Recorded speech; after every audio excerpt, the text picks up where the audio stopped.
Hello students, welcome to our channel. आज के इस वीडियो में मैं आप लोग को पढ़ाने वाला हूँ क्लास 11th ओसीएम से चैप्टर नंबर 3 और आज का हमारा आखिरी टॉपिक है इस चैप्टर का। टॉपिक का नाम है सर्विस एसोसिएटेड विद बैंक। ऐसी तो कौन सी सर्विसेज है जो बैंक से एसोसिएटेड है? मेनली तीन है, एटीएम, डेबिट कार्ड और क्रेडिट कार्ड। तो इस टॉपिक को मैं डिटेल में आपको बताऊंगा, जिस वजह से ये वीडियो आप लोग एंड तक जरूर देखना। आगे बढ़ने से पहले मैं आपको बता दूं कि डिस्क्रिप्शन में एक व्हाट्सएप ग्रुप की लिंक देके रखी है। आप सभी लोग उस व्हाट्सएप ग्रुप की लिंक में ज्वाइन हो जाओ, जिससे आपको टाइम टू टाइम हर अपडेट मिलता रहेगा और स्टडी मटेरियल भी फ्री ऑफ कॉस्ट मिल जाएगा। एक और बात बता दूं कि अगर आप लोग ने हमारे चैनल को सब्सक्राइब नहीं किया है तो जल्द से जल्द कर लेना, बिकॉज जब तक आपका 11th और 12th फिनिश नहीं हो जाता तब तक मैं आपके लिए वीडियोस बनाता रहूंगा।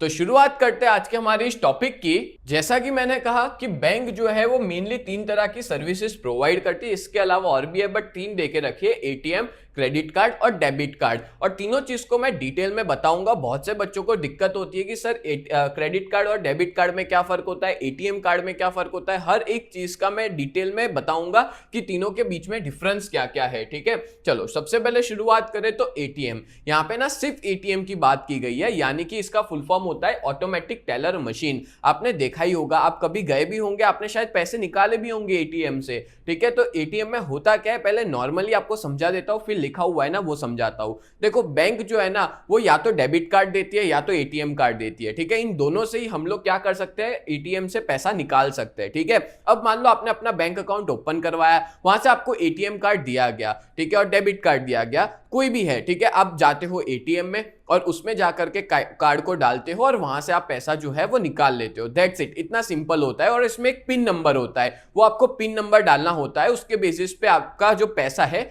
वो निकलता है और आपके अकाउंट से उतना पैसा माइनस हो जाता है। और आपको पता है आज की डेट में एटीएम जो है वो सिर्फ और सिर्फ पैसा निकालने के लिए नहीं, पैसा डिपॉजिट करने के लिए भी यूज किया जाता है। मतलब बहुत से ऐसे भी एटीएम है जहां पे मेरे को अगर पैसा डिपॉजिट करवाना है अपने अकाउंट में, तो वहां जाके मैं कैश डाल दूंगा और सामने जो मेरा डेबिट कार्ड है या एटीएम कार्ड है वो डालूंगा और उस बेसिस पे एटीएम मशीन पैसे को ले लेगा और मेरे अकाउंट में क्रेडिट कर देगा। समझे? तो इस तरह से एटीएम का काम होता है कि पैसा चाहे निकालना हो चाहे पैसा डालना हो, एटीएम का लोग यूज करते हैं। ठीक है, जिससे बैंक में जाने की जरूरत नहीं पड़ती, एटीएम से पूरा काम हो जाता है। चलो आगे बढ़ते हैं।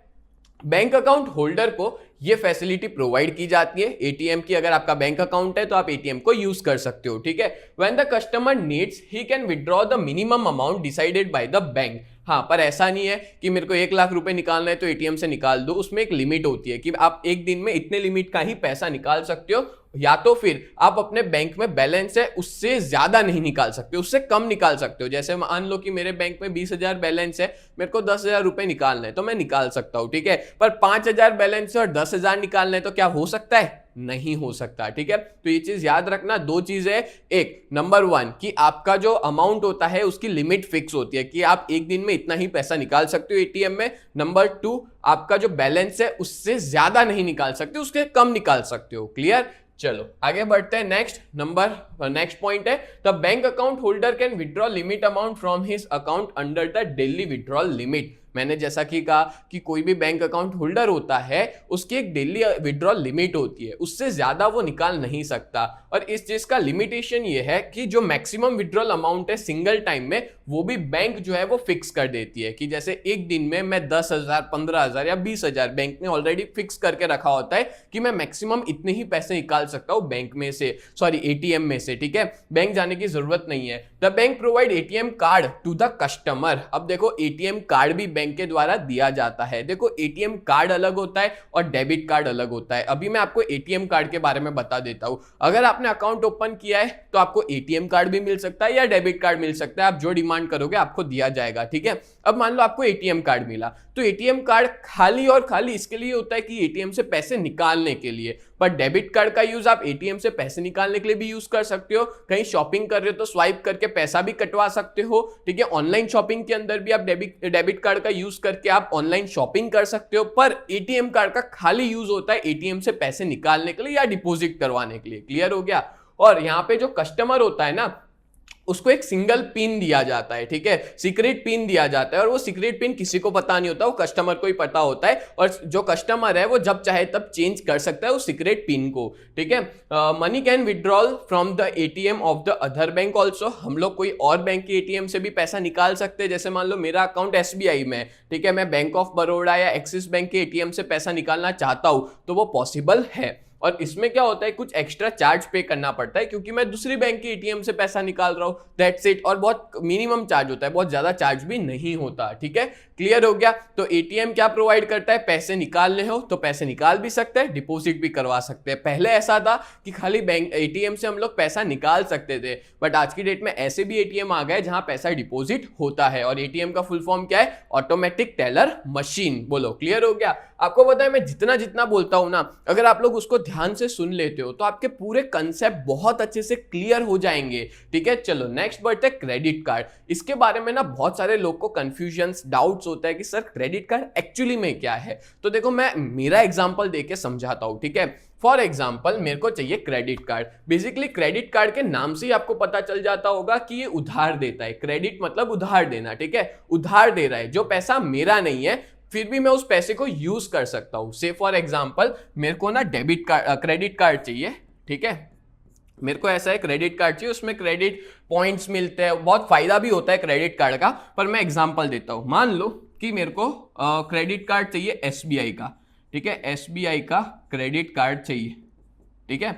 अब ये एसबीआई का क्रेडिट कार्ड लेने के लिए मैं क्या करूंगा, बैंक में जाके अप्लाई करूंगा, ठीक है, या तो फिर ऑनलाइन इनकी वेबसाइट पे जाके अप्लाई कर सकता हूं। अगर मान लो उनको लगता है हाँ भाई ये सही पर्सन है, इसको क्रेडिट कार्ड देने जैसा है, ठीक है, तो वो लोग मेरे को क्या करते हैं, क्रेडिट कार्ड दे देते हैं। इतना होता है छोटा सा, ठीक है, क्रेडिट कार्ड दे दिया। अब इस क्रेडिट कार्ड को यूज करके मैं पेमेंट कर सकता हूं। अगर मान लो मेरा एसबीआई में अकाउंट नहीं भी है ना, तो भी मैं क्रेडिट कार्ड तो ले सकता हूं। भले ना कोई भी बैंक में अकाउंट हो, हम लोग किसी का भी क्रेडिट कार्ड ले सकते हैं। बहुत सारी कंपनी जो है वो क्रेडिट कार्ड प्रोवाइड करती है, ठीक है। जैसे यहाँ पे तो देखो आप देख सकते हो क्रेडिट कार्ड का मैंने फोटो भी देके रखा है, जिसमें एक चिप लगी होती है, क्रेडिट कार्ड लिखा होता है, आपका नाम लिखा होता है, आपका जो क्रेडिट कार्ड का नंबर है वो और एक्सपायरी डेट लिखी होती है, ठीक है। अब मान लो मैंने एसबीआई से क्रेडिट कार्ड ले लिया, ठीक है, तो इसमें एक लिमिट होती है कि मेरे को मेरे ट्रांजैक्शन को देखते हुए एसबीआई क्रेडिट कार्ड वालों ने लिमिट दी है 1.5 लाख, ठीक है, 1.5 लाख या 2 लाख रुपए लिमिट दी है। फॉर एग्जांपल कि मैं 2 लाख रुपए तक खर्च कर सकता हूं। मेरा पैसा नहीं है, वो किसका है, वो एसबीआई क्रेडिट कार्ड वालों का पैसा है या एसबीआई का पैसा है जो मैं यूज कर सकता हूं। फिर एक डेट आती है, जैसे महीने की 5 तारीख, तो महीने की 5 तारीख को मेरे को सारा पैसा चुका देना पड़ेगा, ठीक है। जैसे फॉर एग्जांपल देता हूं, मान लो कि मैंने 10 तारीख को, जैसे आज कौन सा मंथ चल रहा है, ये है अपना जुलाई, ठीक है, तो जुलाई की 10 तारीख को मैंने फ्रिज खरीदा ऑनलाइन, या तो फिर मैं जाकर के फ्रिज खरीदा एक शोरूम पे जाकर के, ठीक है। अब मैंने फ्रिज खरीदा तो मेरे को पेमेंट मान लो हर महीने 5 तारीख है ना, तो अब जो नेक्स्ट मंथ अगस्त की 5 तारीख आएगी तब मेरे को उसका पेमेंट करना है। मतलब अगर आपके पास हाल फिलहाल में पैसा नहीं है, आपको ऐसा है कि मेरी सैलरी आती है 4 तारीख को तो मैं 5 तारीख को पेमेंट करूं क्रेडिट कार्ड का, पॉसिबल है, ठीक है। तो लोग क्रेडिट कार्ड क्यों लेते हैं, एक तो सबसे पहले उनको फायदा मिलता है, कुछ क्रेडिट पॉइंट्स मिलते हैं, दूसरा उनके पास पैसा नहीं होता फिर भी पैसा खर्च करना है तो क्रेडिट कार्ड से कर सकते हैं। हाँ, अगर मान लो अपने ने क्रेडिट कार्ड का एक टाइम पीरियड होता है, अगर उसमें पैसा पे नहीं किया, मान लो 10 जुलाई को मैंने फ्रिज खरीदा और 5 अगस्त को मेरे को इसका पेमेंट करना है, अगर मैं नहीं कर पाया ना तो मेरे को इंटरेस्ट पे करना पड़ेगा, समझे। मतलब क्रेडिट कार्ड ऐसे ही नहीं चलता, उनको फायदा भी होता है। अगर मान लो कोई पैसा ना भर सका तो बहुत सी बार ना लोग कर्जे में डूब जाते हैं क्रेडिट कार्ड का यूज करके, इतना ज्यादा यूज कर लेते हैं, फिर होता है कि इतना पैसा मैं लाऊंगा कहां से, ठीक है। तो उसके बाद फिर क्या होता है, उनको बहुत ज्यादा इंटरेस्ट लगता है। पता है आपको, इसके ऊपर इंटरेस्ट भी बहुत लगता है। से फॉर एग्जांपल 30-35% तक ये लोग इंटरेस्ट ले लेते हैं अगर आप पैसा नहीं देते हो ना, तो दैट्स व्हाई क्रेडिट कार्ड बहुत, ऐसा कहूंगा, जो बहुत डिसिप्लिन में रहता है कि जैसे ही उतना ही पैसा खर्च करे जितनी उसकी इनकम है तो कोई दिक्कत नहीं है। पर कुछ लोग के लिए बहुत खतरनाक भी है, क्योंकि लोग क्या करते हैं पता है, अपनी इनकम से ज्यादा स्पेंड कर देते हैं। फिर क्या होता है, क्रेडिट कार्ड का बिल नहीं पे कर पाते, और बिल नहीं पे कर पाते तो फिर इंटरेस्ट बढ़ता ही जाता है और कर्जे में डूब जाते हैं, ठीक है। तो फिर ये एक बहुत बड़ी दिक्कत है क्रेडिट कार्ड के अंदर, आपको सोच समझ के ही खर्च करना पड़ता है। मतलब यहाँ पे आपके पास खुद का पैसा नहीं है, आप क्रेडिट कार्ड कंपनी का पैसा यूज कर रहे हो, फिर उसकी पेमेंट की डेट आने पे आप उसको पे कर रहे हो, समझे? तो इसको एक क्रेडिट कार्ड कहते हैं। ये मैंने आपको एक नॉर्मल लैंग्वेज में समझाया, ठीक है। अब मान लो मैं आपको पूरा जो थियरी देके रखा है वो समझाता हूं, आपको बहुत अच्छे से क्लियर हो जाएगा। ये जो टाइप होता है बैंक के क्रेडिट कार्ड का, वो बहुत ज्यादा यूज होने लग गया। ये 1 मार्क के एमसीक्यूज में आ सकता है। कब? At the end of the 20th century. 20th century के एंड में इसको बहुत ज्यादा यूज किए जाने लगा, ठीक है। एंड अकाउंट होल्डर और any person can apply to the bank, और कोई भी पर्सन होता है जो बैंक में अप्लाई करता है या उसकी ऑनलाइन वेबसाइट पे या फिजिकल जाके, and can demand the credit card, और वो आसानी से क्रेडिट कार्ड को ले सकता है, ठीक है। And bank conduct a systematic study. अब ऐसे ही नहीं किसी को भी क्रेडिट कार्ड दे सकते हैं, उसकी स्टडी की जाती है, कितने ट्रांजैक्शन वो करता है, उसकी इनकम कितनी है, उन सबको देख करके उस पर्सन की क्रेडिट कितनी है। क्रेडिट का मतलब है कि उसकी, हम कह सकते हैं कि ट्रांजैक्शन कितना करता है, क्या रेप्यूटेशन है उस पर्सन की, ठीक है। और उस बेसिस पे वो उसको कितना कर्ज दिया जाए, मतलब कि कितनी क्रेडिट दी जाए। जैसे मैंने एग्जांपल नहीं दिया कि मेरे को 2 लाख तक की क्रेडिट दी है, मतलब 2 लाख तक का खर्चा मैं कर सकता हूं और बैंक को भरोसा है कि मैं उतना पैसा उनका वापस लौटा दूंगा, ठीक है। और उस तरह से वो एक लिमिट मेरे को सेट कर देते हैं। And how much date can be repaid by him through credit card. और ये लोग स्टडी में क्या देखते हैं कि मैं कितना कर्जा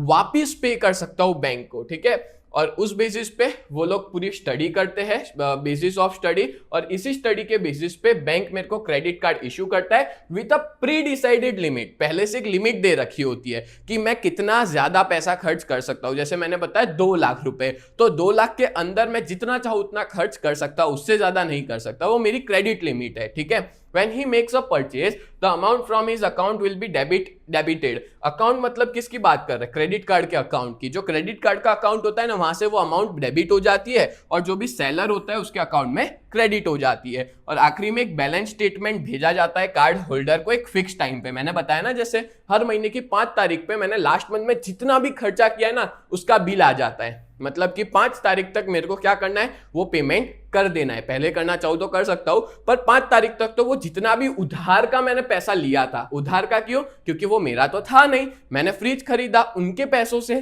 तो 5 तारीख तक वो सारा पैसा मेरे को चुका देना है, ठीक है। विच ही हैज टू सेटल और रीपे, या तो सेटल कर दूं या रीपे कर दूं with in the prescribe time limit, एक टाइम लिमिट के अंदर। जैसे हर महीने की 5 तारीख, तो मेरे को कितना भी खर्चा किया हो लास्ट मंथ में, मैं 5 तारीख को क्या कर दूंगा, पे कर दूंगा। बोलो क्लियर हुआ? तो इसी को अपने बोलते हैं क्रेडिट कार्ड। मतलब आपको उधार का पैसा दिया जा रहा है और एक टाइम के बाद आपको वो लौटा देना है, और अगर आप नहीं लौटा पाए तो फिर ये लोग इंटरेस्ट पे इंटरेस्ट चार्ज करते हैं। बोलो क्लियर हो गया? तो आगे बढ़ते हैं हम लोग अब नेक्स्ट। देखो, आगे बढ़ने से पहले मैं आप लोग को एक इंफॉर्मेशन देना चाहता हूं। अगर आप लोग 11 जीएसईबी कॉमर्स में हो तो हमने आपके लिए बहुत बढ़िया बैच लॉन्च किए हैं, न्यू बैच, जहां पे हम आपको 4 सब्जेक्ट्स पढ़ाएंगे, अकाउंट, स्टैट्स, इकोनॉमिक्स और ओसीएम। और इन 4 सब्जेक्ट की फीस है 2999, जहां पे लाइव लेक्चर्स और रिकॉर्डेड वीडियोस दोनों प्रोवाइड किए जाएंगे, और as well as regular test होता है, हैंड रिटन नोट्स प्रोवाइड करेंगे, 24/7 डाउट सॉल्यूशन भी प्रोवाइड किया जाता है। तो जल्द से जल्द आप लोग हमारी इस बैच में ज्वाइन हो जाओ। और यहां पे हमारे 3 फैकल्टी है, मैं आप लोग को इकोनॉमिक्स और ओसीएम पढ़ाऊंगा,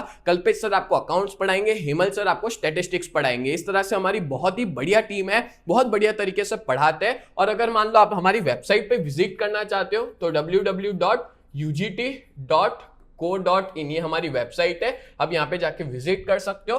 एज वेल एज आप लोग हमारी ऐप को डाउनलोड कर सकते हो, प्ले स्टोर पे UGT नाम है, और अगर आप आईफोन यूज करते हो, ऐप स्टोर है तो माई इंस्टीट्यूट नाम से है, ठीक है। और अगर आप लोग हमारा कांटेक्ट करना चाहते हो तो ये हमारा नंबर है 7202012221, ठीक है। तो चलो आगे बढ़ते हैं। और सच बता रहा हूं मैं आपको, इस बैच में आपको बहुत अच्छे से प्रिपरेशन हो जाएगी, आपका 11th एकदम पक्का हो जाएगा। और अच्छी बात यह है कि जब चाहे तब आप पढ़ सकते हो। ऑफलाइन ट्यूशन जाते हो तो उसमें क्या होता है, एक फिक्स टाइम होता है, उसके अलावा नहीं पढ़ सकते, पर इस बैच में ज्वाइन होने से आप कभी भी पढ़ सकते हो, ठीक है। चलो आगे बढ़ते हैं हम लोग। अब नेक्स्ट क्या देके रखा है, नंबर 3 डेबिट कार्ड। अच्छा, डेबिट कार्ड क्या होता है तो पहले मैं समझा देता हूं, फिर हम लोग इसके थियरी पढ़ते हैं, ठीक है।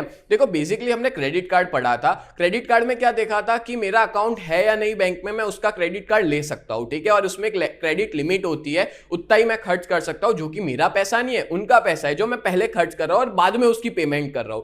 और डेबिट कार्ड में फर्क क्या है, तो क्रेडिट कार्ड में पैसा मेरा नहीं था, पहले खर्च कर रहा हूं फिर पे कर रहा हूं। इसमें क्या होता है पता है, जितना बैंक में बैलेंस है उतना ही खर्च कर सकता हूं, उससे ज्यादा खर्च कर सकता नहीं हूं। फॉर एग्जाम्पल मेरे बैंक में 1 लाख रुपए बैलेंस पड़ा है, ठीक है, फॉर एग्जाम्पल, तो मैं 1 लाख तक ही पैसा खर्च कर सकता हूं, उससे 1 रुपया भी एक्स्ट्रा खर्च कर सकता नहीं हूं। और इस ऐसे कार्ड को क्या बोलते हैं, डेबिट कार्ड बोलते हैं। क्रेडिट कार्ड में क्या था कि मेरा पैसा मेरे पास बैंक में है या नहीं उससे कोई फर्क नहीं पड़ता, मैं 2 लाख तक पैसा खर्च कर सकता हूं जो मेरा नहीं है, क्रेडिट कार्ड कंपनी का है, पहले मैं खर्च करूंगा, बाद में उसकी डेट आने पे पे करूंगा, ऐसा होता है, ठीक है। बट इसमें हमको क्या करना होता है, बैलेंस से उतना ही खर्चा करना होता है। Done. This card can be used at the place where there is an arrangement to do transaction through debit card। वहीं खर्च कर सकता हूं जहां पे डेबिट कार्ड का ट्रांजैक्शन होता हो। And card holder make payment of shopping through this card. Shopping का पेमेंट हम लोग इस कार्ड से करते हैं। The card is given to the seller to swipe after the shopping. जब भी मैं शॉपिंग कर लेता हूं स्वाइप करवाता हूं। देखो ये चीज दोनों में होती है, क्रेडिट कार्ड में भी स्वाइप करवा सकते हैं, डेबिट कार्ड में भी करवा सकते हैं, ठीक है।